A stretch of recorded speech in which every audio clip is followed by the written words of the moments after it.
Ναι. Κάτι το ζορίζει. Εδώ δουλεύει, πριν δεν δούλευε καθόλου. Κάτσε λίγο.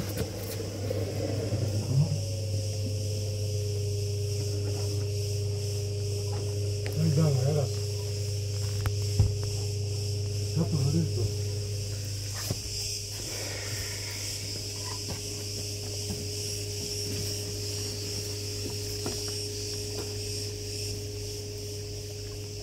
Τώρα δουλεύει στο υδρομασάζ.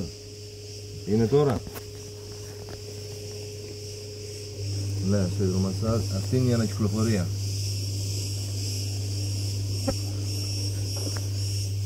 Σαπάτα Μιχάλη. Σάπατα το. Ναι, εδώ πάνω στο άρεσε. Είδε χάλια. Ναι, ναι. Ναι. Κάτι πάει να γίνει.